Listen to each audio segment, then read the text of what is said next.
បងប្អូនដែលចូលចិត្តពិសាគុយទាវប្រហែលជាឆ្ងល់ហើយថាតើការផលិតសរសៃគុយទាវកើតឡើងដោយវិធីណាសរសៃគុយទាវទាំងអស់អាចផលិតចេញពីរូបមន្តខុសៗគ្នានិងធាតុផ្សំខុសៗគ្នាផងដែរហើយនេះគឺជារបៀបផលិតសរសៃគុយទាវចេញពីដំឡូងជ្វាផងដែរកសិករបានប្រមូលដំឡូងជ្វារាប់រយគីឡូដើម្បីយកមកកិនក្នុងម៉ាស៊ីនខ្នាតតូចរបស់ពួកគាត់បានរក្សា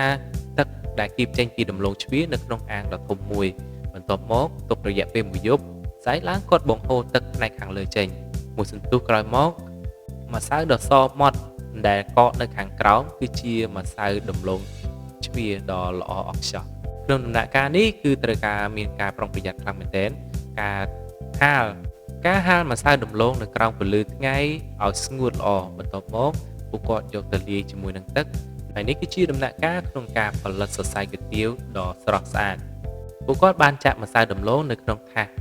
បន្ទាប់មកស្ងោរនៅក្នុងទឹកឲ្យចេញជា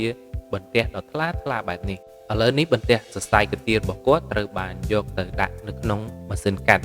ដើម្បីឲ្យវាចេញជាសរសៃឥឡូវនេះសរសៃគុយទាវដែលបានបង្កើតគឺល្អឥតខ្ចោះ